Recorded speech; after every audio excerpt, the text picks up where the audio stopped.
Good morning, ladies and gentlemen. Can we hear it one more time for our speakers, please?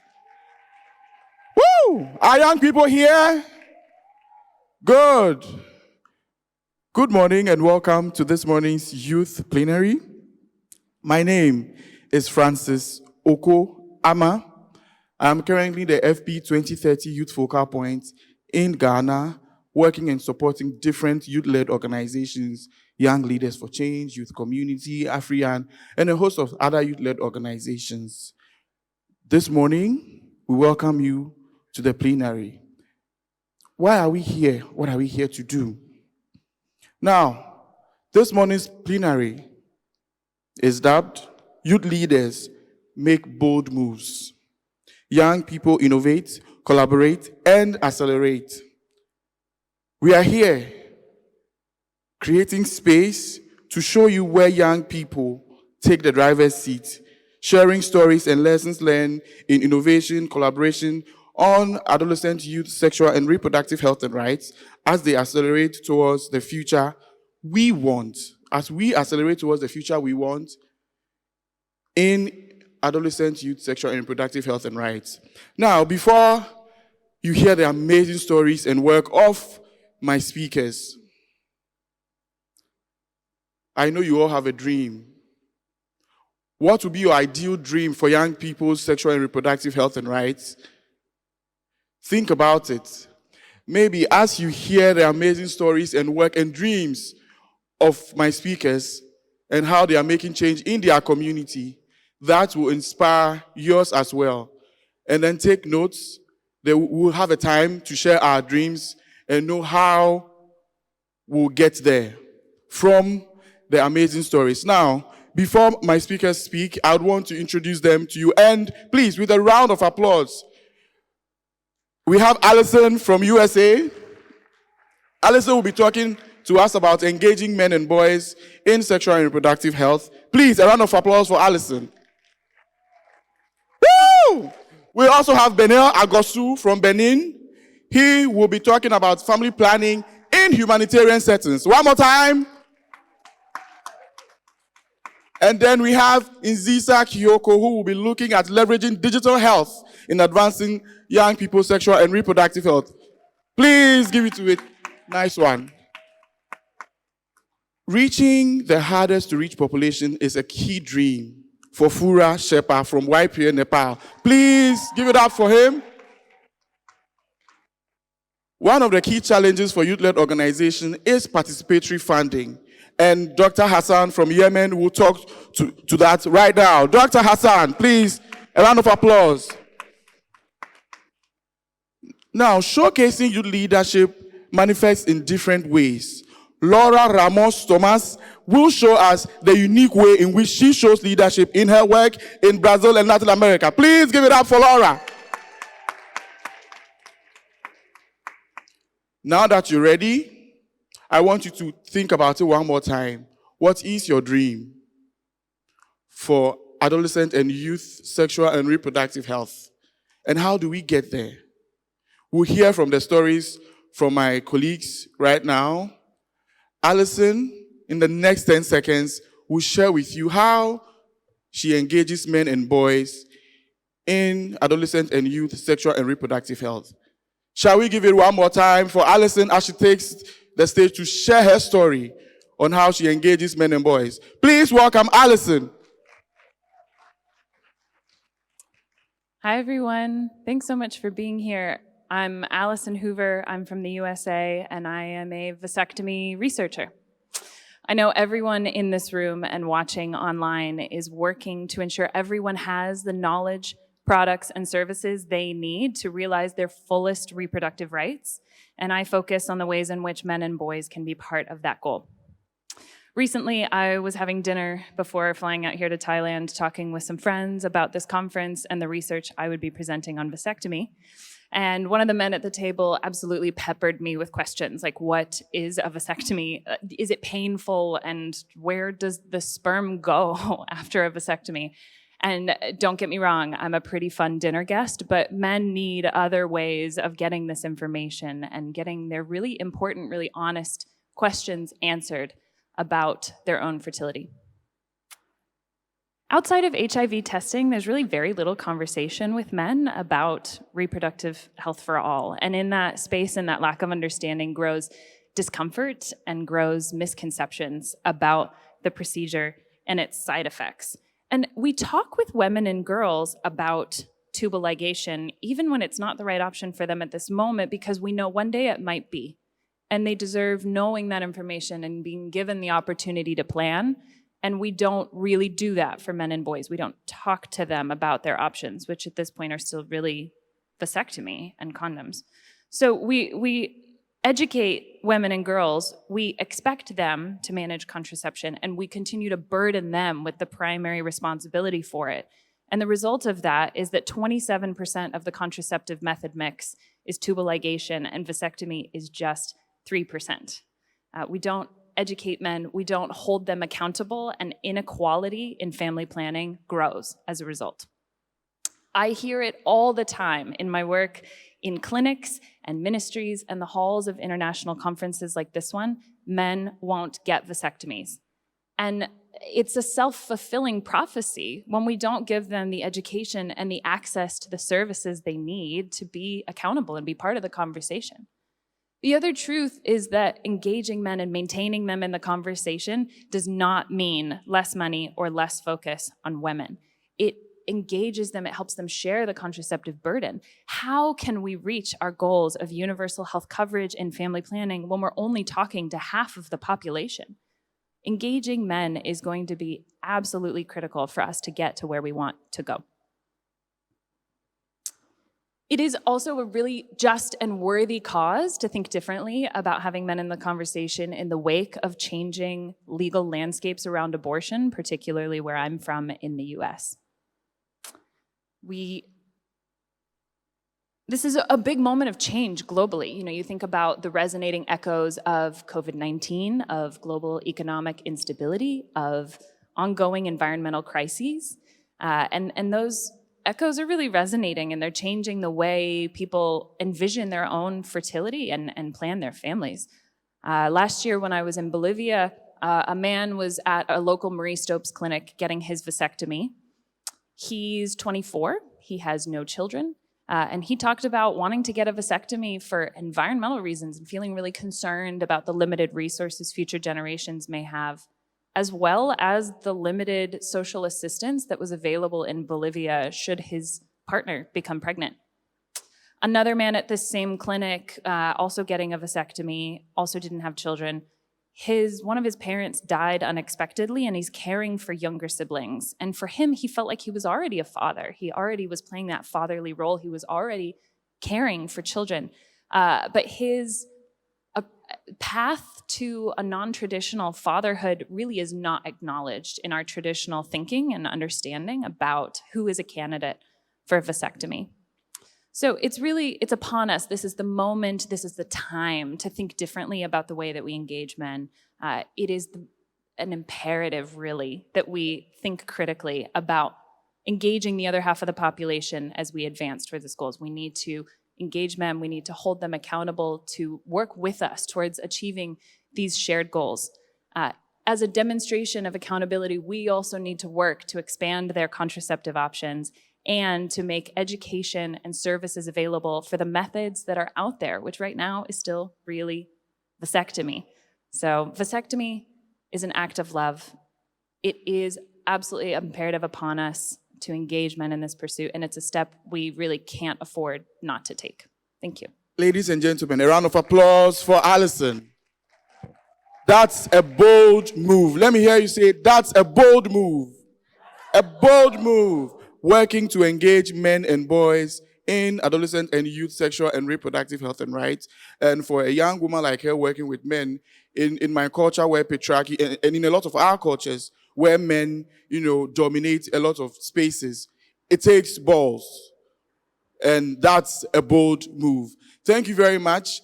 Now, we'll move, just before we move to our second speaker, Benel, he will be speaking in French. So there is simultaneous translation available. So kindly make sure you use your headsets for translation because we will need it. And I'd like to quickly announce that as much as we have our amazing speakers here, we also had challenges engaging with some of our young people due to some restrictions and challenges. For example, we need a replacement last minute because of visa issues. And as much as representation matters, and we are grateful to the Thai government and all partners, we still need to push forward in making sure that representation is really strong at every front for young people. And so Dr. Patrice, who is from the Caribbean, could not make it due to some challenges that she experienced. And we acknowledge her work, and later in the session, we'll get to all of us, we all get to acknowledge her work as we move on. So thank you very much. As we get ready to hear from Benel, he is about to tell us how he works in providing family planning in humanitarian settings. He's sharing his inspiring story, and I want all of us to pay attention and listen to him working to achieve his dream. Ladies and gentlemen, Benel Agosu. A round of applause. Thanks, Oko. Bonjour à toutes et à tous. Je suis Beniel Agosu. Je suis médecin. Je suis Youth Leader à l'unité de coordination du partenariat de Ouagadougou et je viens du Bénin. L'histoire que je vais vous raconter est une histoire réelle. C'est l'histoire d'une amie, Awa. Awa est une jeune fille de 16 ans, porteuse d'un handicap. Elle vit à Saya. Saya, c'est un petit village d'Afrique.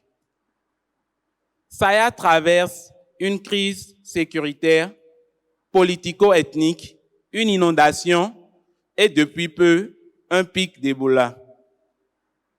Un jour, Awa se rend au centre de santé du village pour adopter une méthode contraceptive. Malheureusement pour elle, elle apprend que la seule sage-femme du village a abandonné son poste à cause du contexte humanitaire très difficile.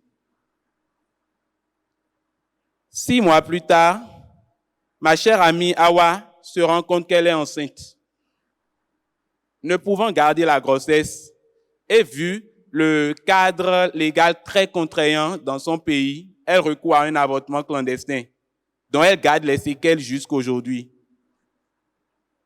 Comme Awa, c'est 600 millions d'adolescents et de jeunes qui vivent dans des contextes humanitaires et très difficiles. Pour eux et elles, c'est la croix et la bannière pour accéder aux services de santé sexuelle et reproductive. Meurtrie par son sort, Awa décide de faire en sorte que d'autres filles du village ne connaissent la même désillusion ou le même sort. Elle intègre alors une organisation de jeunes très active en santé sexuelle et reproductive dans Saya. C'est l'organisation MEL10. Malheureusement, son envie de changer les choses se heurte à 2 obstacles. Premier obstacle, dans le cluster santé, on estime que les jeunes n'ont pas le droit de participer aux réunions. Deuxième obstacle, le cluster santé estime que la santé de la reproduction n'est pas une priorité et que les ressources ne suffisent même pas. Mais malgré tout ça, MEL10 et Awa mettent en œuvre un programme de visite à domicile, des focus group, des storytelling pour partager avec leurs pairs jeunes les informations sur la santé sexuelle et reproductive et où ils peuvent se procurer de tels services. Ils profitent également des campagnes de distribution de vivres pour sensibiliser les pères jeunes sur l'usage des préservatifs. Ils mènent également un plaidoyer à l'endroit de diverses parties prenantes afin que les services de santé sexuelle et reproductive soient présents et adaptés aux adolescents et jeunes. Vu toute l'énergie et les résultats probants que Awa et son organisation MEL10 ont, désormais, le cluster santé se rend compte de l'importance d'inclure les jeunes dans la réponse humanitaire. En conclusion, vous convenez avec moi que même en situation normale, nous les adolescents et les jeunes avons du mal à accéder aux services de santé sexuelle et reproductive. Et les obstacles sont exacerbés, augmentés en situation de crise humanitaire. Voilà pourquoi je pense qu'il est très important d'impliquer et d'avoir un engagement significatif des jeunes tout au long de la préparation à la réponse à la situation humanitaire, afin de connaître nos réels besoins et d'y répondre efficacement. Pour y parvenir, il est impérieux d'investir dans les organisations locales de jeunesse. Et il est tout aussi important d'intégrer la santé sexuelle et reproductive des adolescents et des jeunes dans l'intervention humanitaire, mais avec une approche multisectorielle et en utilisant plusieurs points d'entrée, comme l'éducation, la gestion de l'hygiène menstruelle, les violences basées sur le genre, l'eau, l'hygiène et l'assainissement. Je vais finir en disant à vous, chers aînés, de ne laisser personne de côté et de continuer à croire davantage en nous les jeunes. Et chers collègues jeunes, continuons à démontrer au monde que nous sommes stratégiques, résilients et que nous n'avons pas de limites. Au-delà de notre engagement symbolique, je pense que nous sommes la solution.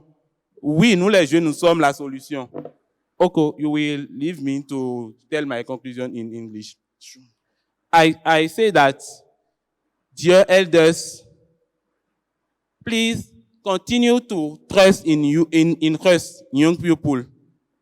And dear youth colleagues, we must continue to show the world that we are resilient, strategic, creative, and we don't have limits. And beyond the symbolic engagement, we are the solution. Young are the solution to most of problems in AYSRHR. Thanks. A round of applause for Benel. Indeed, we are the solution.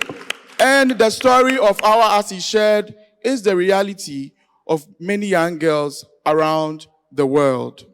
Please give it up for Benel one more time.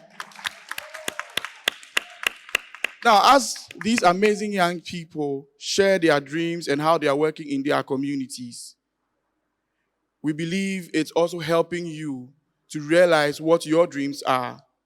We would have a special moment where we'll all be able to project what our dreams are on the screens. I would love to see your dream as well, to see how you are working, making bold moves to get there. Our next speaker is looking at leveraging digital health and innovation of SRH to the next level. We know how young people's population keep growing and how we are taking advantage of digital health. Nziza Kiyoko shares her story from her region. Ladies and gentlemen, please, a round of applause for Nziza. Woo! Good morning. My name is Nziza Kiyoko. I am a design researcher at Y Labs and I work in Rwanda. So at Y Labs, we design digital solutions to improve young people's health and well-being. We believe that there should be no design for youth without youth. I grew up in Kenya in a setting where we did not talk about sexual reproductive health because it's linked to bad manners. So thus, I strive every single day to ensure that young people like me have autonomy, choice, and agency in their sexual and reproductive health decisions.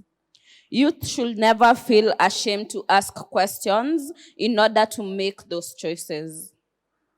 A better world for youth is one where a child does not have to find their own way, the way I did to learn about SRH.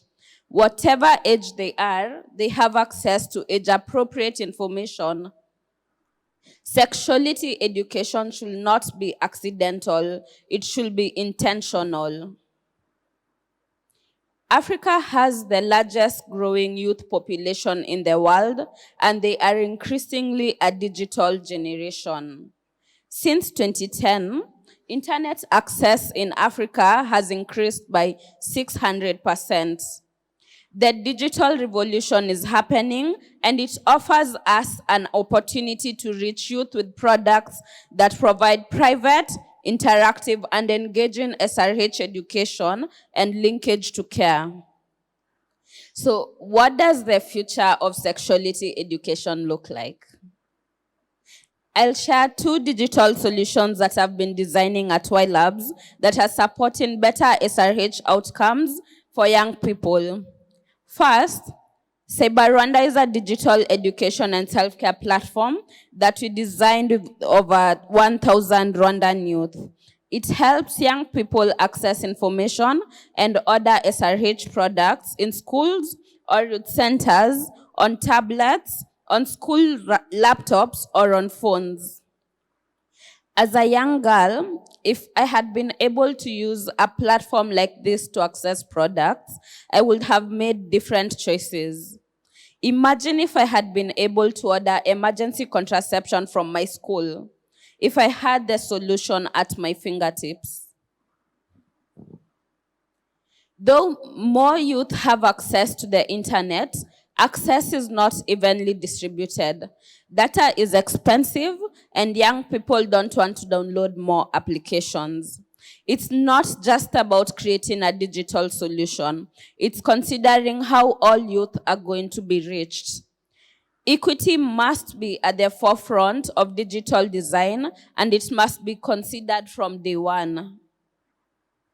So how do we ensure equity? How do we design for a range of literacy, data, and device access for the youth? In Kenya, we designed Ask Doki, a WhatsApp chatbot to educate youth on comprehensive sexuality education. We built upon channels that young people were already using, and their top concerns were privacy and the cost of data.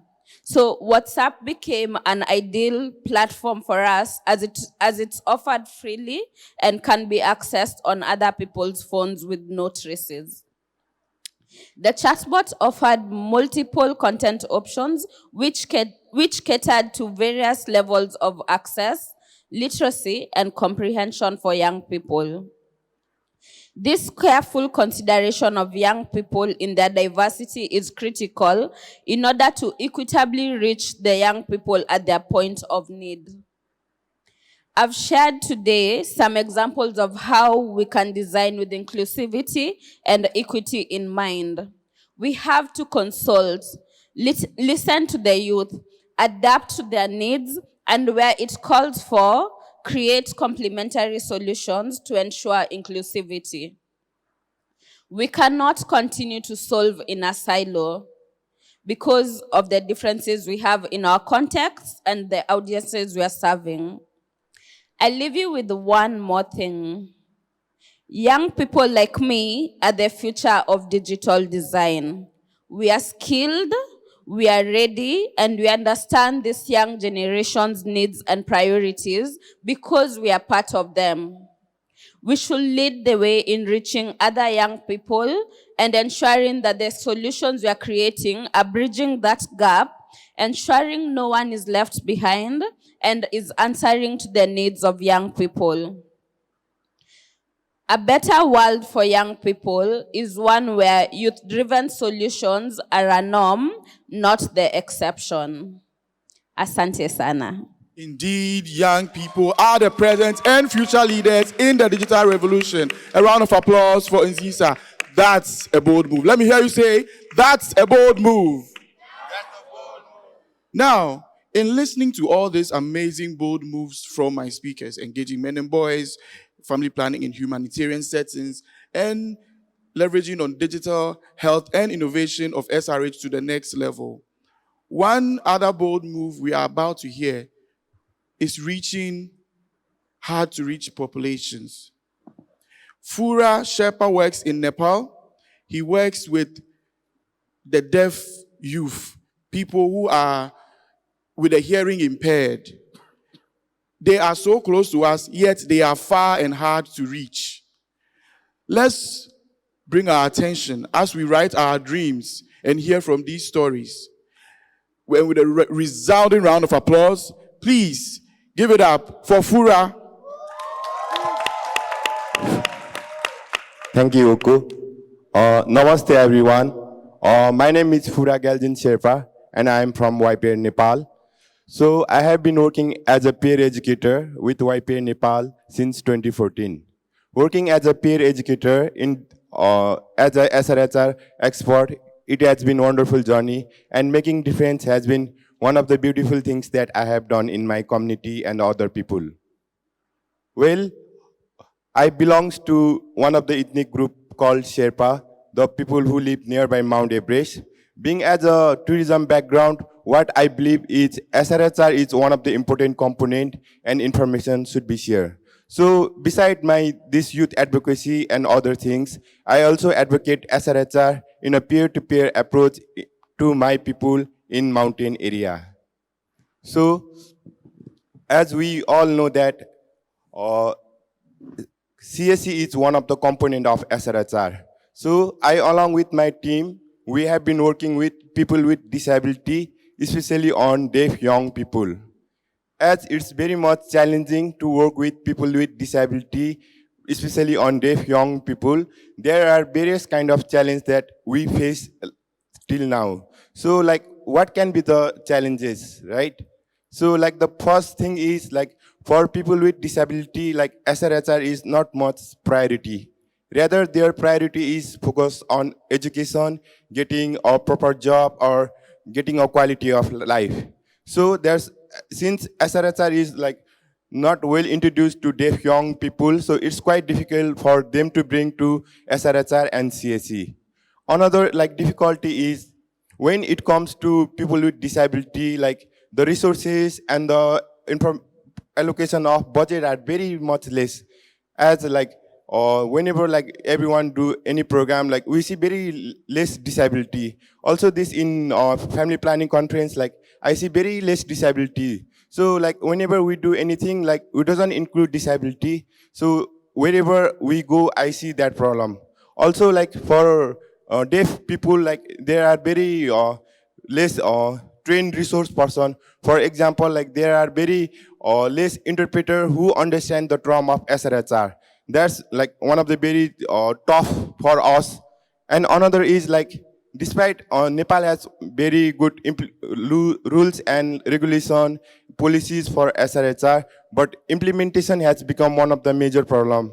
As like whenever it comes to making the sustainable and making a difference, like implementation is the one of the key. So despite all these challenges, like we, along with my team, also our partner, YPR Asia Pacific, has been supporting us to promote SRHR among deaf young people. So in order to like attract young people to SRHR and CSE, like it's quite challenging and tough. So how we have been doing advocacy is that whenever we organize any like SRHR program, we link with sports. So sports can be the best way to link our advocacy. Whenever there is sports, young people participation are high. So like we link, as I said, like we link sports with our advocacy. Link with our advocacy, young participation are high. So that's how we attract young people in our session. So like we believe upon making like sustainable, right? So we provide training to deaf peer educator. So once they receive our training, they goes back to their community and they provide this training to their deaf community. So what we want to do is like we want to make our program sustainable. So as I said, like everyone, like if you are doing advocacy for young people, please include sports so that young people participation are very high. So like I see like many people here, so I humbly request that like since I work for people with disability in deaf sector, I request everyone, if you like focus, please include like disability in your working sector too. So at last, I want to say that don't wait for the inspiration, be the inspiration. Thank you. Be the inspiration indeed. Include people living with disabilities in all forms of programming. Thank you very much, Fura. Now, I hope you are still taking notes and documenting your dream. What is your ideal solution? What is your dream for young people's sexual and reproductive health and rights? We will be projecting in a minute and you get to share with us.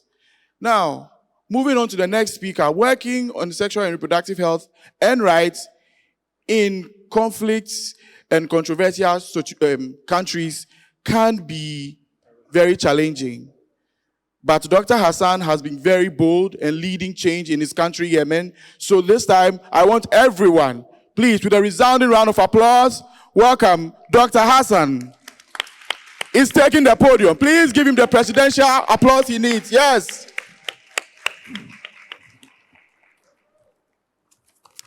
Good morning, everyone. My name is Dr. Abdul Jabbar Hassan, Chairman of International Youth Council Yemen, IYCY. First, please let me to tell you the journey to attend ICFP 2022. Going through different countries to get a visa and everything to get here is a success story. Round of applause for that.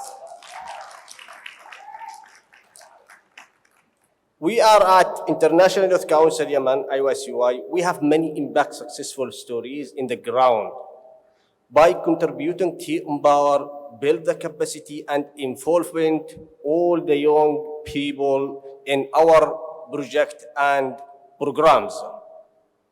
Since 7 years, the humanitarian crisis in Yemen became worse, and even the worst in the world in our country. IYCY being a part of this by building the capacity and provide services for the young people, especially in area of sexual and reproductive health, right, and justice, to play a positive role in decision making and become active in their communities. So we are so proud that we passed numerous challenges to reach young people who are in real need. IYCY recognize young people as leaders, experts in their own lives, and we strive to engage them in participatory, including youth-centered approaches to ensure that our work truly responds to their needs and priorities. As a matter of fact, the situation in Yemen on adolescents and youth sexual and reproductive health is like math. Our country is very conservative, religious, and also conflict that make the situation is very, very complicated. Coming from a conservative country and society, we're talking about topics like sexual and reproductive health issues is taboo. Limited funding and limitation intervention in the reproductive health areas, and how to make safe decisions while going through implementation programs on the reproductive health, as well as ongoing conflict, political instability, displacement, and changes we would experience at a youth lead negos focusing in adolescent and youth sex and reproductive health right and justice remains an obstacle and challenges to enabling legal protection and rights for young people in MENA region and specifically in our country, Yemen. This is why participatory grant making is very important for youth lead organizations in similar situation and contexts. Participatory grant making is how the donor make youth participate in their funding and in their process, also in their implementing the project and programs. To reflect the real needs of the youth in the ground, this improves the link between youth lead organizations, donors, and implementing partners. It helps cover a lot of gaps like fulfilling requirements of donors and due diligence process. To improve participatory funding, donors can foster, enforce, or support implementing partners to build the capacity of youth lead organization to provide funding, for example, with smaller amounts, while providing support for structures needed for funding that are linked to donor requirements. This will facilitate in-kind technical and financial support for youth-led organizations to address critical sexual and reproductive health rights needs of the adolescent and youth. Because when you ask them what they need, they will give you what they really need. This become a win for everybody body, donors, implementing partner, and youth lead organization, and most importantly, adolescents and youth. I therefore call on all international donors, governments, and partners to adopt participatory funding to support adolescent and youth sex and reproductive health rights programs and youth lead organization in Yemen and also in countries like Yemen. Finally, please let them know. Thank you very much. A round of applause, indeed. Let them know. Thank you very much, Dr. Hassan. That's a bold move, guys. Working in a country like Yemen and talking about, he says, the situation of adolescent and youth sexual and reproductive health in Yemen is like maths. Conservative country, conflict, it's complicated. Thank you very much. A round of applause for Dr. Hassan once again. Now, we are about to hear from Laura Ramos Thomas. Just before she comes, I hope you're hearing from the dreams. You're also documenting your dream, your ideal situation. And we'll discuss how we will all work together to get there. So just to remind you that kindly write your dream down. We'll project on the screen when it's time for you to share, okay? Laura Ramos Thomas is going to share how showcasing youth leadership by way of our differences has become a strength for her in Latin America and Brazil. Please welcome Laura Ramos Thomas. A round of applause, please. Thank you. So I'm a European sexuality educator, and like Coco was saying, I am based in Brazil. Now, for me, it's an honor to be representing the Latin American and Caribbean region, but I have to admit that I'm doing so with a little bit of reservation, and I'm going to tell you why. I do live in Latin America. I've been living there for 5 years and working there, but I'm actually, like I said, from Europe. I was born in Germany, and I was raised in Germany, 17 years there, but I was born into a Spanish family, and so I consider myself Spanish. Now, I'm used to never quite belonging. In Spain, I've always been the German, and in Germany, I've always been the Spaniard. And so now I just simplify and I say that I'm European. I'm also white, I'm cisgender, and I'm heterosexual. Now, working in Latin America, I set up a business that I called Taboo Taboo. We tackle taboos around sexuality. And the communities that I work in are very different to me. I work in BIPOC communities, both in Brazil and in Honduras. And obviously the perspectives that the people that I work with bring are very different to my own. The thing that we focus on is creating safe spaces so that we can exchange and learn together rather than me coming in as a teacher and showing what they need to learn. I think that's very important in the work that we do. The people that I work with are mainly women and youth, and they are not all fully alphabetized, they are not fully literate, and they have been geographically, ethnically, socially, educationally marginalized, often over generations. So I've thought really long and hard about the role that it is that I take when, as a white person, I work in BIPOC communities. Also, as a descendant of Spaniards, of colonizers, the role that I can take or I should avoid taking when working with descendants of oppressed. When I step into these spaces as an educator, I very much focus on not stepping in as a teacher, and I focus on engaging the people that I work with and creating a space where it's an exchange. I think that when we are able to step back from our own lenses and listen and give other people's perspectives an opportunity to shine, that's when we can learn from each other and when we can have the kind of shifts in perspective that we need to be able to achieve real, true social change and work together collaboratively. And creating those spaces can take a minute, you know. I think especially when there's visual differences and obvious differences when we're working with people with disabilities and we're a person that does not have a disability or does not share the same disability. And when we have different lenses, it can get really awkward and it can be very tense. And sometimes it's easier to let it just be an elephant in the room. It can feel easier. But what I found is that when we acknowledge those differences, we can find common ground in the fact of in how those differences make us feel, and we can overcome them and work together despite them.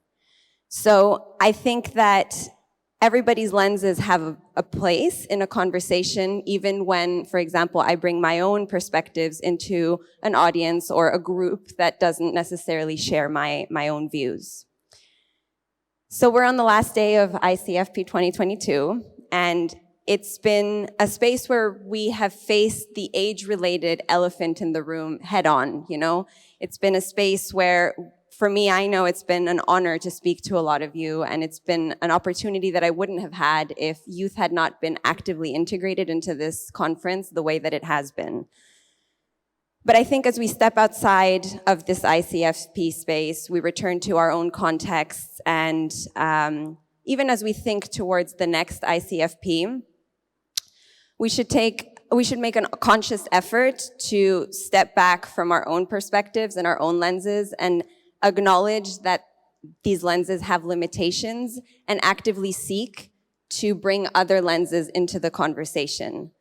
To listen with purpose, I think, is really important. And when we do that, we'll be able to get a shift in perspective and learn from each other far more, the way I think that this space has started to shift the conversation. So the call to action that I bring to all of us, but especially to the non-youth in this audience, is to not impose our own views when we're designing for others, and to know that, yes, your lenses count and your experiences are valid, but they are not the only thing that's valid. They're not the only angle that's valid. And I think that when we step back humbly from our own and bring and lift other voices into the conversation, that's when we can combine our views and move forward to designing and implementing something that's truly going to work long term. So ICFP was not a space for youth, and it was not a space by youth, but it was a space with youth. And I hope that we can take this dynamic that we've created in ICFP 2022 beyond this week of sharing, beyond this week of learning and unlearning, and that we can truly collaborate and integrate all stakeholders in all the work that we do so that our efforts are truly long-lasting. Gracias, obrigada, thank you. Thank you very much. Laura, thank you so much. Ladies and gentlemen, you have heard from our speakers, their dreams and how they're working to get there. We will hear from you in a bit, but I would just want all of us to just give it up for all of them one more time, please. A round of applause, all young people. Thank you. Now, you've shared your dreams with us and how you're working. I would want to have a few perspectives from you. In achieving these wins that you've shared with us today, we know there are challenges. Fura shared some of the challenges. Dr. Hassan shared. Pretty much every one of you shared. Now, how do we now get to where we want to go? Because our audience will be sharing their dreams in a bit. It is important for all of us to know, how do we get there from now? Zisa? How we get there is by including the young people in the conversation from the beginning. We are designing for them. So we do not have the voice to say we know what they want. They know what they want, and they're going to be loud about talking about it. And if we do not acknowledge that from the young people, then we are producing things that will not work for them. So it's important to put their voices at the front center of everything we're going to be doing. For example, something that we are doing, we include young people in a technical working group so that their voices are heard from the technical perspective, from the creative perspective, and thus end up with solutions that are working for them. Thank you. Thank you very much. Include young people from the beginning, co-create with them throughout to the stage of evaluation. Now, we move straight to hear what your dreams are. In about 5 seconds, right on the big screens, you'll be able to share with us what your dreams are. Are you ready? Great. Now, just scan the QR code quickly and share your dream. What is your dream for adolescent and youth sexual and reproductive health and rights?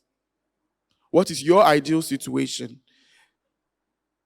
These are some of the things we'll be working on. Some of us are already working on it. Post ICFP 2022. What is your ideal situation? What is your dream for young people? Whoa, there are a lot of dreams coming in right now. Keep your dreams coming. Universal access, medication abortion on demand, very well. That every young person can make their choice, very good. Fully implementation of GRA by action by 2030. A dream where young people have the liberty and capacity to be economically dependable in order to have full choice. Very, very important. Male involvement. Non-judgmental access. Youth-friendly services. God, the list goes on and on and on and on and on. Wow. It keeps coming. And we're going to share these dreams with all of you, all attendees of ICFP, the International Youth Subcommittee, and all partners who share. So we will get to collaborate, innovate, and accelerate some of these actions and dreams you're sharing with us right from here. Now, before we end this panel, in fact, we are not ending, we are transitioning to the next phase of how we get to go to where we want to go to achieve these dreams that we are sharing. But before that, I would want everyone with a standing ovation, please. Can you please give a round of applause? I know there are young people in the room. Please give a resounding scream, shout, clap for all our speakers. Please give it up for them. They've done amazingly well. Keep your dreams coming. Very good. Thank you very much. My colleague Pritia will be joining us briefly to share with us how we get to achieve these dreams.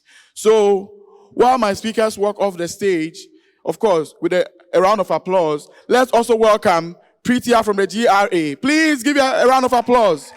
Yes. Please go. Young people are creating lasting change in their community. Get involved in the 1.8 campaign and let us know how we can elevate your work to advance this agenda together. You are the energy of the family planning movement of today and tomorrow. You're teaching us to listen, to make room for your expertise, to share power. Tell us how we can partner with you to build a future of equality and sexual and reproductive rights for all. Young people represent a significant population in the world. Please let us know how to elevate your voices. Young people are leaders of today. Let us know what shifting of power means to you and how we can make that happen. Youth are at the forefront of advocacy to advance sexual and reproductive health and rights. Let us know how we can support you with the evidence to ground your advocacy initiatives. Young people deserve family planning services that are youth-friendly and that promote their bodily autonomy and choice. Let us know how we can work with you to achieve this. The leaders of today, they are dynamic, they are powerful, they are imaginative, they have voices that need to be heard, and we want to make sure that that happens. So let us know how to partner with you for your voice to be heard.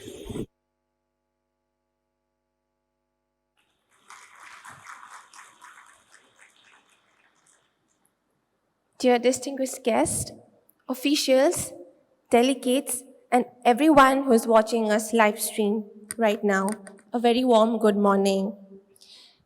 I am Dr. Preeti Shakya from Nepal. I am a physician, a writer, and impact entrepreneur. I'm the founder of Project Inner Hands, a menstrual hygiene initiative, as well as the founder of Matri Nepal, a non-profit organization working to advance maternal health in Nepal. I'm also associated with World Health Organization Nepal as a surveillance medical officer. It is an absolute honor for me to stand here and speak. It is an absolute honor for me to stand here and speak on behalf of 42 youth leaders who are behind the making of the global roadmap of action as we launch the same in this esteemed platform. Never before have there been so many young people in the human history. Therefore, how we meet the needs and aspirations of this population will define our common future. For millions of young people around the world, the onset of adolescence brings not only changes to their bodies, but also new vulnerabilities, particularly in the area of sexual and reproductive health. Adolescents and youth face significant barriers undermining their sexual and reproductive health rights and justice, including a lack of access to comprehensive sexuality education and essential services. As I speak, somewhere in the world, a young girl child under the age of 18 is getting married off. And somebody somewhere is being denied of access to essential sexual and reproductive health services based on their religious grounds. And in another corner of the world, restrictive policies and laws could be limiting a young person's right to expression of opinion on topics that the government finds sensitive. And in some, youths are denied the role in having a say at the decisions that most affect their lives. Close to 90% of this youth population live in developing countries. What is more, these numbers are expected to continue to grow, especially in the least developed regions. With such numbers, sustainable development cannot be achieved unless we involve young people and create a space that allows them to reach and unleash their full potential. Through the Sustainable Development Goals, governments and international community have an unprecedented but fleeting opportunity to enrich the lives of young people and support the development of their capacities. The vital role of meaningful youth participation in research, policy, and practice is finally gaining global acknowledgement, yet too often, youth experiences within the sexual and reproductive health sector are being left out or being tokenized. Seeing youth as valued and active drivers as opposed to passive receivers is an integral part of shifting our approach on meaningful youth engagement and partnerships. History has seen examples of how this positive engagement, along with young people's energy, enthusiasm, and passion, inspires social change movements. For example, adolescents and young adults have led movements for democracy in Asia and Middle East, LGBTQIA rights, gender equality, and action on climate change. For this reason, youth-led organizations and networks are co-creating the first ever youth-led Youth, Adolescent, Sexual and Reproductive Health Rights and Justice Global Roadmap for Action. Since the past few months, youth leaders from 42 thought leadership organizations have been working relentlessly on a document which will act as a comprehensive guideline for governments, donors, international NGOs, civil society, and youth-led organizations to prioritize young people's sexual and reproductive health and rights. This roadmap outlines specific recommendations and strategies to address the challenges in the realm of AYSRHR, including greater investment in comprehensive sexuality education, removing legal barriers to accessing contraception, addressing gender-based violence, promoting sexual diversity, and increasing youth participation in decision-making process. The IYAFP and 120 under 40, the new generation of family planning leaders, with the support of the Bill and Melinda Gates Institute for Population and Reproductive Health and BARE, assembles a group of youth-led initiatives, thought leaders in the co-creation of the Let Them Know Global Roadmap of Action. Members of the thought leadership group were organizations, collectives, networks, and entities led by youth who demonstrate experience in AYSRHR, gender-based violence, LGBTQIA rights, and meaningful adolescent youth engagement, and represent diverse geographical areas. The Let Them Know Global Roadmap for Action is the first ever youth-led global vision and priority document for adolescents and youth sexual and reproductive health rights and justice that brings together youth voices from all around the globe to outline a new vision for adolescent youth sexual reproductive health rights and justice. It sets our vision, priorities, and recommended actions for the year 2030, showing unity in the expression of young people's sexual reproductive health rights, needs, and values across the world. These are the list of 42 thought leader organizations that were involved in the making of the Global Roadmap for Action. Can we please get a round of applause for them?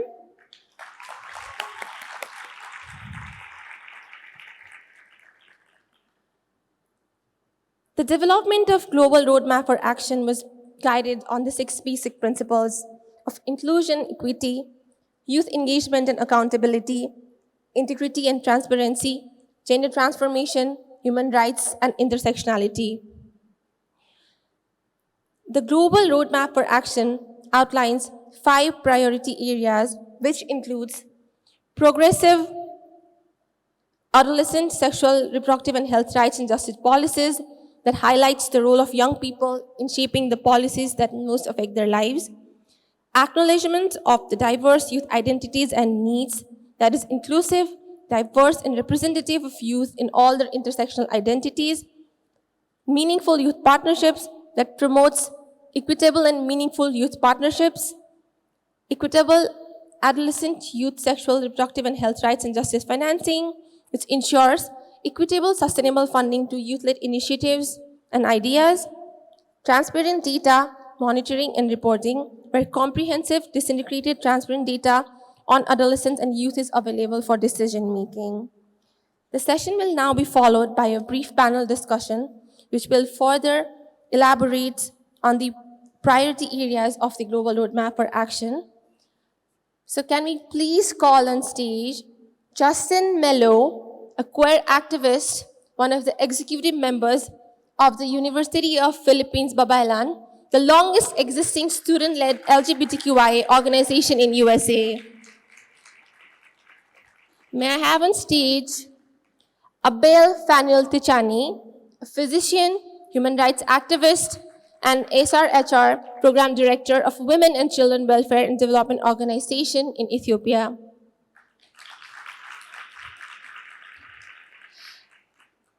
May I now call on stage Alan Arandilia Nunes, a lawyer and human rights defender from Bolivia.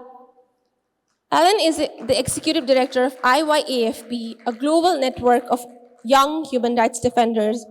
Alan was a member of the Family Planning 2030's Transition Overnight Group and currently a steering committee member of the IBP network. Next on the list of distinguished panelists is Keitra Thompson, a psychiatric and family advanced practice registered nurse, community-centered health services researcher, and advocate for reproductive justice and integrated models of care in the US and globally. She was a 2019 120 under 40 finalist for her work to increase access to trauma-informed dignified reproductive health care and family planning services for women impacted by incarceration and substance use disorders.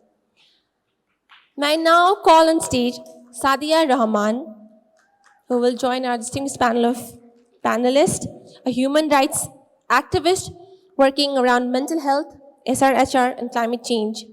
She also plays the role of the youth focal point of Family Planning 2030, where she's responsible for echoing youth voices in the Family Planning 2030 recommendment process.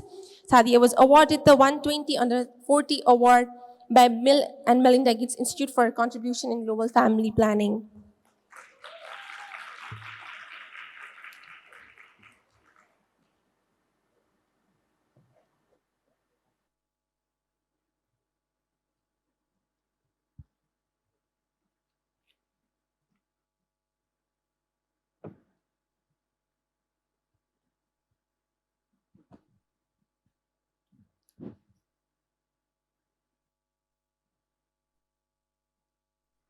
Hello?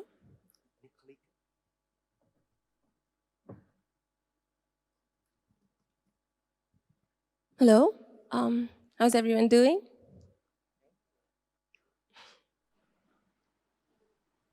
So I'm going to start with you, Justin. As you know that the sexual and reproductive health right needs of young people are largely overlooked. And with people with different sexual orientation and gender identities, the challenges are even more. Drawing from your own experiences, could you please tell us the personal challenges that you've had to overcome to access these essential services and information? Okay, thank you so much.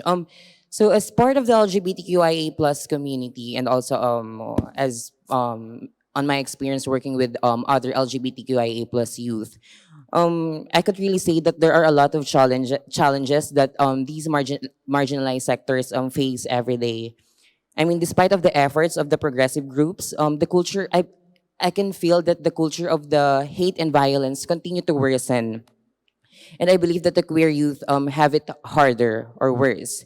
Why? Because imagine the discrimination they experience in their schools and homes. A lot of people just know gender as very binary, just men and women. In homes, like in a very traditional and conservative setup, it is really the parents who usually propagate the social barriers that discourage queer youth from accessing sexual and reproductive health services. For other countries, they are criminalizing homosexuality. So just imagine the struggle at a young age. They need to worry about hiding their sexuality and identity because of the fear that they could be the next victim of a homophobic, cis-sexist society that legitimizes systemic oppression. These gaps, the stigma, discrimination, and the parental rejection, I think these hinders their health-seeking behaviors because it invalidates their identities and sexualities. And it pushes the queer youth to undergo unsafe practices that really endanger their sexual health. Thank you for the answer, Justin. I think another issue that I've encountered with LGBTQI organizations in my country is how they struggle with registration. I think that is something a lot of countries struggle with. So in the donor landscape, I think the funding to unregistered and local youth-led organizations is already very scarce. And these organizations who work in the LGBTQI sector struggle with accessing funding. I'd like to ask Alan on this subject, and also as he leads an international NGO, to draw from his own experiences about the personal challenges he has had to overcome to access funding for his organization.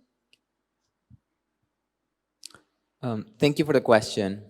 That's an eternal question that youth-led organizations are, asking and trying to answer. The challenges around funding and accessing funding for youth-led organizations are significant. Our community is trying to improve day by day, and we're working together with different partners, with other youth-led organizations to make that happen. Flexible funding remains a significant challenge for youth-led organizations. Most of initiatives received project-based funding only. That does not allow them to grow, to scale up their projects, and to strengthen their capacities as organizations. That situation becomes even worse when we are speaking about organizations that represent or work on those so-called sensitive issues, or that represent traditionally marginalized groups that are often criminalized. So the legal barriers that are imposed to youth-led organizations, together with practices in our community, in the funding landscape, and the lack of youth-friendly mechanisms for youth-led organizations to be able to thrive and implement the actions that we want to see happen are important to be addressed.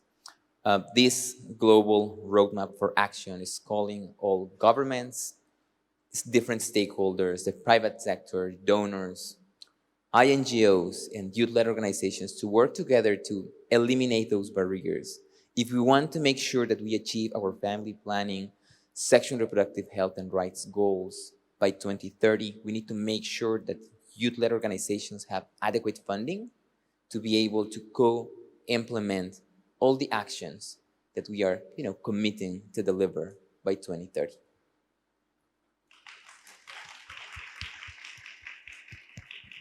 I completely agree.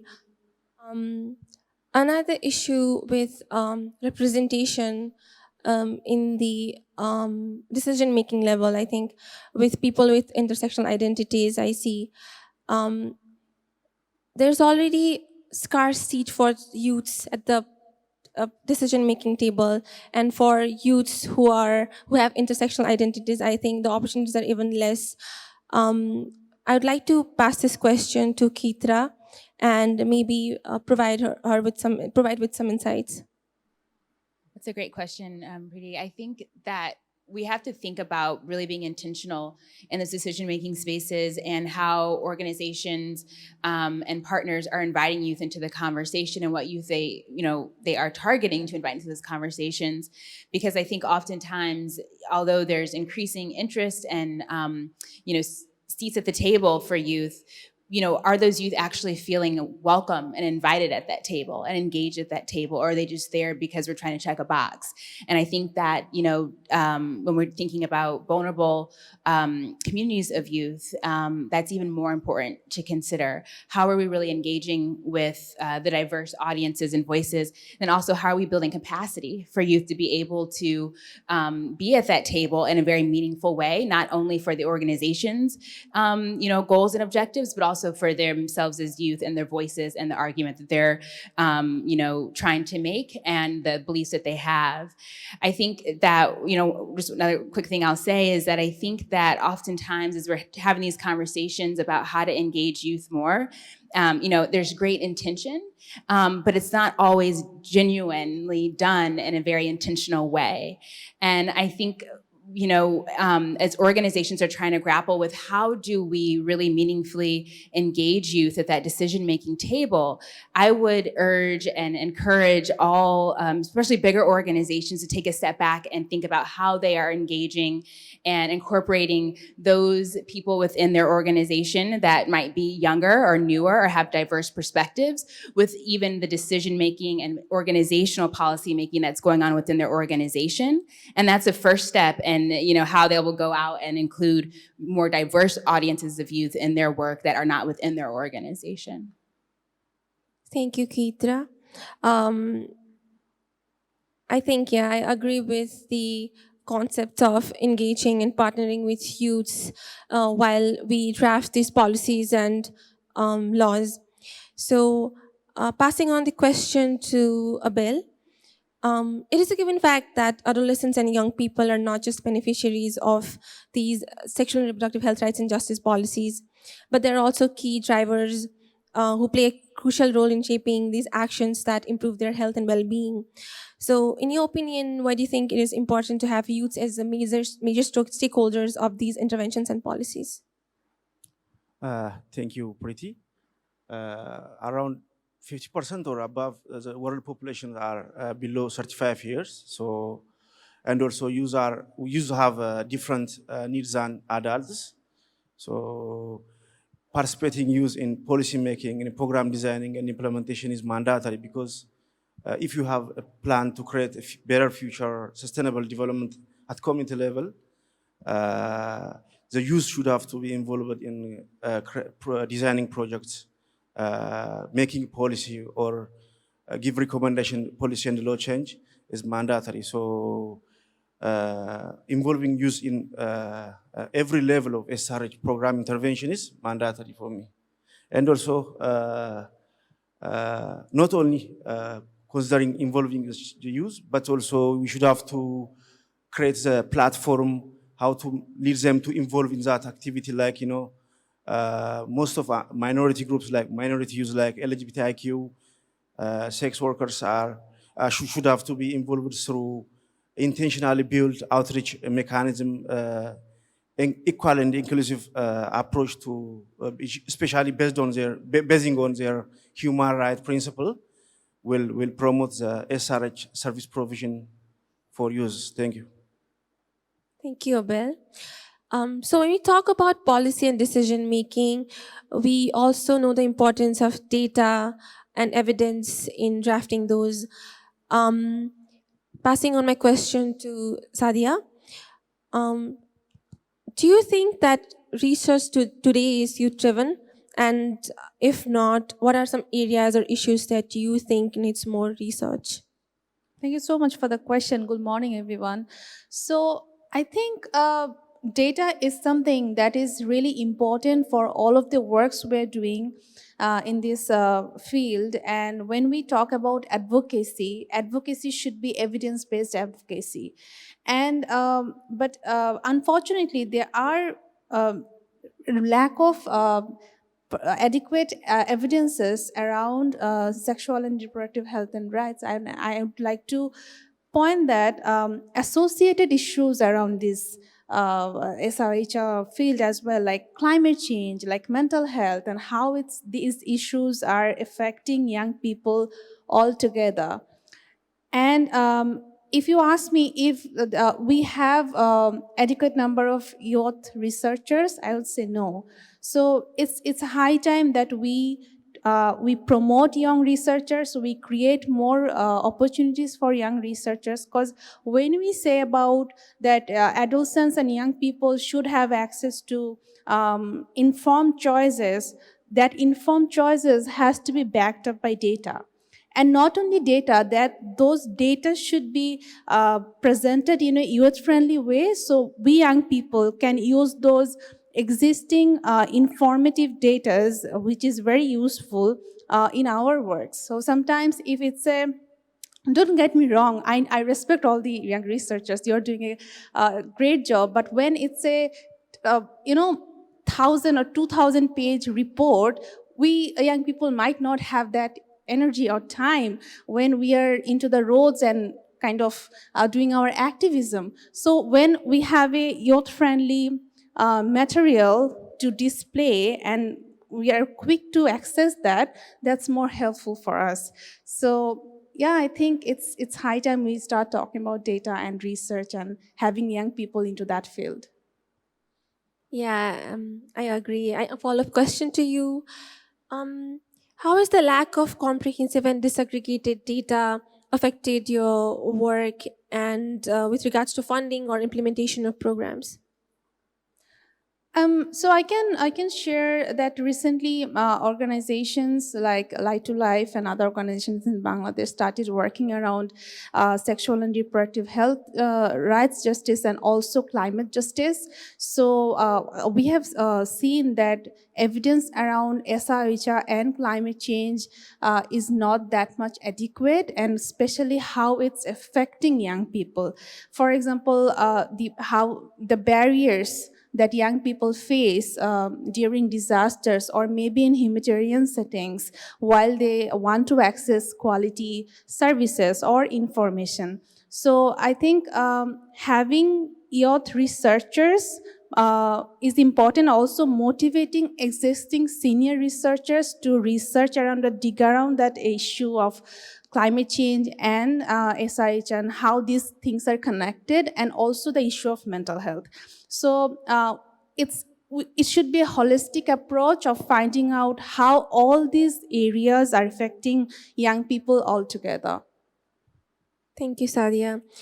When you talk about mental health, I think it is still a very sensitive issue in a lot of countries. In many countries, we are seeing a backlash of SRHR policies and an increased anti-right discourse. My question to Keitra, What are the issues do you think are being most challenged by the anti-rights group? What do you think about that? There's so many. And I think that, we've kind of talked and people have mentioned throughout this whole conference, obviously, and even during the first panel this morning and right now. So many, right? Anti-abortion, anti-choice, anti-immigration, anti-poverty, anti-trans, and there's so many anti-rights kind of issues on the table. And I think that, as young people, I think, advocacy and making our voices heard, right? And those places where maybe it's not wanted, right? We have to figure out ways to do that. But I also think that we need to collectively, as a group, one way we can fight back against those anti-right, rhetoric that's happening is to really adopt a justice framework, whether it be climate and environmental justice, right? Reproductive justice versus just what reproductive rights is. Because I think that if we adopt a justice framework and how we're thinking about things, then it allows us to really understand that the intersectionality that happens in all of our identities and also the interconnectivity, because the truth of the matter is when we're thinking about just kind of a rights obstruction, right? Not everyone is going to be impacted by that equally when their rights are obstructed. And we have to take that into consideration. Not that it's not important, right? But we have to go a step further. And I think that we need to do more education and advocacy around this justice piece and having a more equal understanding of, systemic and systematic oppressions that really do, I think, drive the anti-right frameworks. Thank you, Keitra.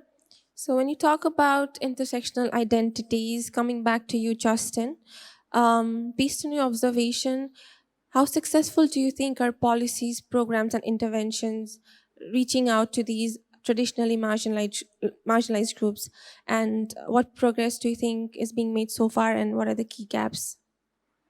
Yeah, so I think the success is that there's a lot of organizations really are marching along with the LGBTQIA plus community to forward LGBTQIA plus rights. And, so a lot of sexual and reproductive health services, they are patterning it to inclusivity, but we cannot deny the fact that there are still some sexual and reproductive health services that are not that gender affirming. And this is and I think this is where the hesitancy of queer youth to access sexual and reproductive health services also stems. There are still transgender and non-conforming people who experience dead naming, misgendering. They were not being addressed by their preferred pronouns, and this is very harmful for them. And not that the service is doing this deliberately, but because they are, I believe, they are unaware and they lack knowledge about the sexual orientation, gender identity, expression, and sex characteristics framework. And yeah, this gap makes us think as LGBTQIA plus youth tolerated more than accepted. Also, I think that one of the key gaps in the policies and programs is that sexual and reproductive health professional services are mostly generalized. The problem with generalized healthcare is that they are not equipped to understand what it means to be a queer individual, and as well as understand the unique experiences of these marginalized group. It cannot assure that these gender and sexual minorities will gain safe spaces from the services and from the clinics. It cannot assure that the specific needs of the LGBTQI youth are being addressed well. I think the discrimination is already ingrained in all social institutions of our society, especially in healthcare. So the question really is that how can we trust them that they will fully understand us, the LGBTQIA plus youth, in a context where we should be extra vulnerable, given that historically, health professionals once viewed queerness as a disorder and tried or attempted to treat homosexuality. I think I can completely relate with what you just said. Can I just, sorry, can I just add something? Sure. Like, it's actually, a lot of people actually tend to misinterpret or misunderstand these demand. But we need to understand that we are asking these demand not for or not for not because we are asking for the whole sexual and reproductive health rights services to be centered only on our community, but for the services to acknowledge the different issues that exist in our community. Yeah, thank you. Thank you, Justin. I think I can completely agree as a physician myself. There is so much to be done on the healthcare sphere, especially to, make gender-affirming care accessible. So talking about, including these people with intersectional identities in policy and decision making, how do you think we can push this conversation forward, Kitra? Yeah, so I mean, I think that we have to, be open and seek out. I think if we really want to push this conversation forward, and for youth and other voices, I think we have to also be very careful sometimes in how we, just kind of say youth, and maybe we want to make sure that we're being diverse in how we're thinking about youth, right? Is the different age categories within that category, and also the different lives and voices that come to the table. I think it's not a one monolithic kind of experience or way that it looks. I mean, we need to think, locally in the U.S. context, but globally, and even in a place like the U.S., right? There's so much difference across, right, and geographic. So I think that in terms of engagement, we need to be very intentional about civic engagement and increasing the agency and capacity for people. I think that we've made a lot of progress, and in some spaces and places, youth have a very strong voice, and in some of them feel very comfortable being advocates. But again, we have, I can talk to a teen girl who is, preparing to go and lobby on Capitol Hill in the U.S., and another one who's trying to figure out how to even have enough agency within her home at the kitchen table to have a conversation about, I want to go to college, right? So we have to really think carefully about how we engage diverse audiences in the decision-making process comprehensively. Thank you, Kitra. When we talk about engagement, I think a term that is often confused with youth-adult partnerships is meaningful youth engagement. While they go together, I think they're not the same thing. Alan, could you please shed more light on that? Sure. Well, meaningful adolescent and youth engagement is a broad concept that we use that encompasses, a full range of activities, ways in which young people are engaged in the design, implementation, evaluation of programs, policies, interventions, and so on. So it's a broad term. And I think that one of the highest ways, or one of the best ways in which young people are engaged is through equitable partnerships, where young people, youth-led organizations, initiatives work together, hand in hand, co-design, co-create, implement together different initiatives, programs, interventions, projects, and so on. So that's the main difference. And I think that in the past few years, our community has done a tremendous project when it comes to meaningful adolescent and youth engagement, but we as youth-led organizations are pushing to ensure that we achieve equitable partnerships in all types of engagements, in all areas that we're working. Initiatives like We Trust Youth have been challenging our community to walk the talk and to see, okay, how can we work together? How can we do meaningful adolescent and youth engagement better?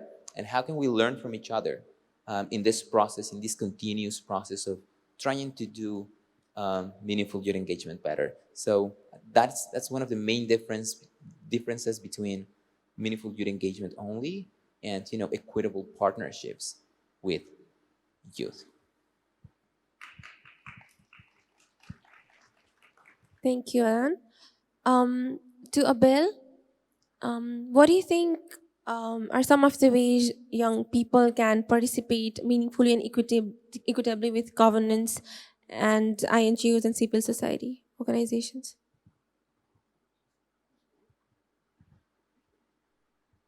Sorry, repeat the question. Okay. So, what are some ways you think can young people can engage meaningfully and equitably with government and INGOs and civil society organizations? The main problem with for youth participation in NGOs, in funding institutes, in policy and lawmaking institute is, the adults doesn't have, that much trust on youth, and youth at the same time they don't have trust on adults. So we should have to create a solution for such a problem. One of the solutions will be, selecting eager adults and youth to such problem, such a program, and build their capacity to create the environment which led the youth to actively involve in NGOs and different sectors. The other one will be establishing clear set of role and responsibility between adults and youth. So they will, both of them will engage on their activity with full aware of their responsibility. So that will at the end lead to us better collaboration. The third one, it will be, creating inclusive approach, especially basing on human rights principle. Will create the platform for most marginalized youth, like as I said previously, there are peoples, minority, under minority, there are youths who are marginalized from every sector of service. Like even in some countries, some youths, they don't have the right to live because of their sexual or gender identity or ethnic based, whatever it is, but they usually exclude from everything. So we should have to create an environment which is inclusive and human rights based approach in every project designing and every funding principle. And also funders should have to understand that mainstreaming the fund for global south especially is important, because there are great initiatives at grassroots level, but it's less than 1%, around less than 1%, the global donation stream to the grassroots level initiative in global south. So promoting and raising such support will strengthen the youth engagement in NGOs activity in different sectors to promote the right and equality in the future. Thank you. Thank you, Bill. So when we talk about financing, passing my question to Alan, what do you think are some of the creative ways where grassroots level organizations can fundraise? And also, if you could point out some of the needs to achieve sustainable financing for adolescent youth sexual and reproductive health rights and justice?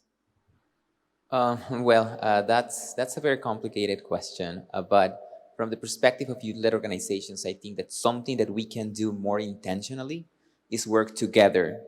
We keep trying to work with big NGOs, with renowned NGOs, but we need to be more intentional and partner together, we as youth-led organizations, and demonstrate the world that youth-led action matters. That's kind of one important thing that we need to do.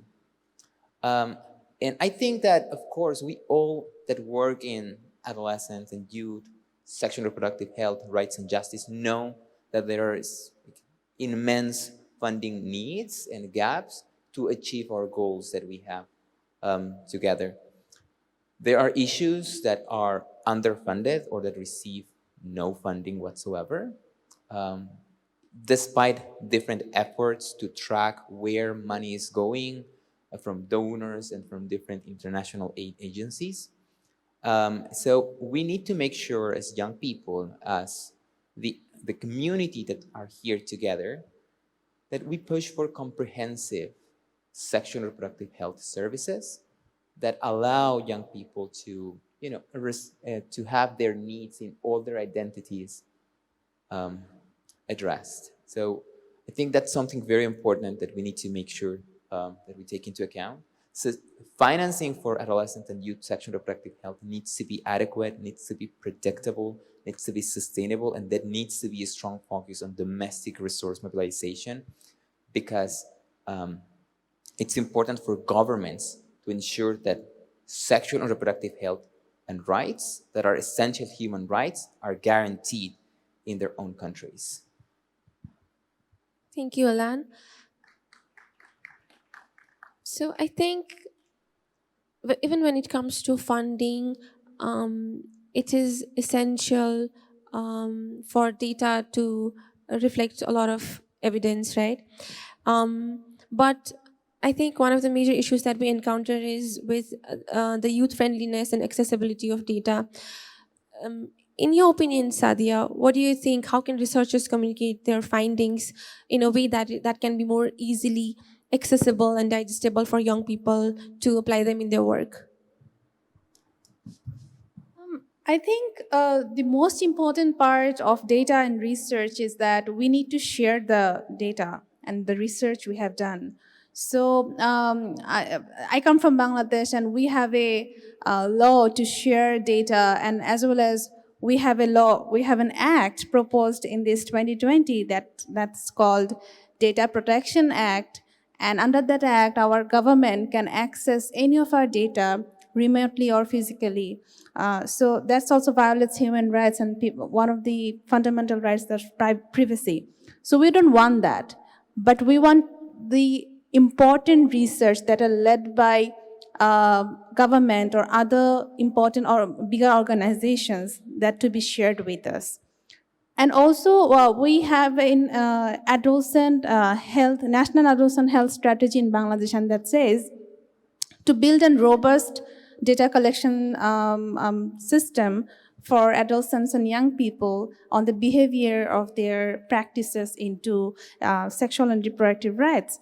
But in Bangladesh, the problem is we only offer family planning to eligible married young couples. So also we have a higher rate of adolescents unmet FP needs, and we have a higher rate of child marriages as well. So I really don't know how we are addressing this robust data collection system without having unmarried young people on that list. And we don't provide services to unmarried young people yet. So that's a question as well. And I think one of the other challenges is that having young people on board is always fine, but having young researchers on board, I think it's not been promoted yet. And also, young people are not invited into data dissemination or any other programs so frequently. So I'd request everyone that if you're having an amazing research, please have a research assistant who is young, who is passionate, and also invite young people when you are sharing your findings. And also, while I was working around mental health and climate change in Bangladesh, there is no data around mental health. So nobody is comfortable sharing their state of mental health, and we don't have any adequate data of Bangladesh. I don't know if any other countries have that data. So I think this is the stigma and situation we need to work on, that people needs to speak about their mental health as well. And also, I think not only in Bangladesh, in most of the countries, there is only two states of mental health. Either you are sane or you are insane. So we need to break that stigma as well, that no health is without mental health, and how climate change is actually affecting our mental health and access to quality sexual and reproductive health and rights services as well. And I think, if that addresses your question. I think it adequately does, Sadia. So as we're about to wrap up this session, I'd like to thank our wonderful panelists for their time and valuable insights into the pressing themes of the Global Roadmap of Action, which you will find in the QR code, which will appear in the slides we'll be playing later on. So with this, we urge the youth-led organizations and young people to join our movement and extend your support by the advocacy, implementation, and evaluation of the Global Roadmap of Action. The Global Roadmap of Action presents youth-led initiatives with the unique opportunity to utilize it as a tool in the campaigns.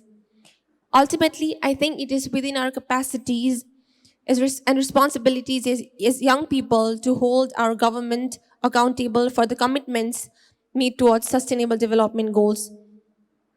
To the government, policymakers, NGOs, and international community, we want you to extend your support by encouraging youth participation at the decision-making table and making our priorities a reality.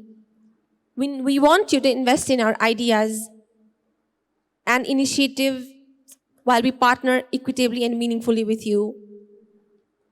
The time to act is now for government, donors, the private sector, NGOs, youth-led organizations, and every young people in this room to come together and commit to a shared vision of materializing a world in which adolescent youth sexual reproductive health rights and justice is realized and responsive of the diverse needs and intersectional identities of young people.